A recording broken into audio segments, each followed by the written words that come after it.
These are my top 10 cool things in outer space that have really funny names. Space is really, really big, so I'm sure I missed some things. Let me know what stuff I missed that you find hilarious. But moving on to number 10, we have the local void. A void in space is kind of exactly what it sounds like. It's just a big, empty nothingness. And this one is the closest to our galaxy. The comedy potential of local void as a term is endless. At number 9, we have this thing, the Homunculus Nebula. And like, what else are you supposed to call this thing after somebody suggests that name? At number 8, we have Tadmor, technically the first exoplanet ever discovered. I just like the idea of scientists who named it being like, it's cool, we discovered this one, but do you think we could find a tad more?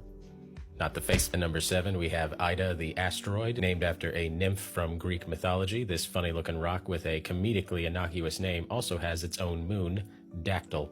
Ida and Dactyl. And I'm not saying that this is necessarily ha-ha funny, just the idea of naming this thing Ida.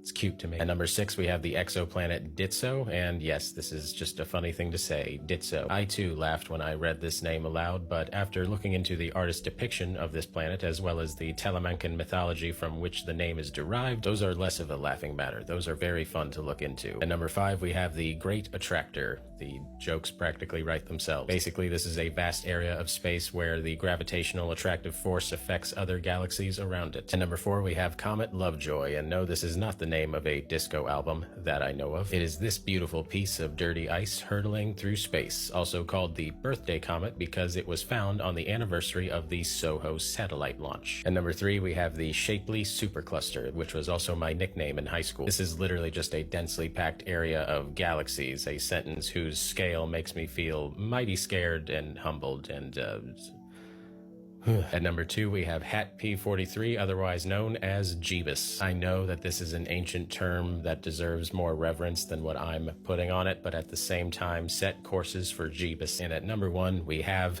the Fabulous Nebula. Subjective.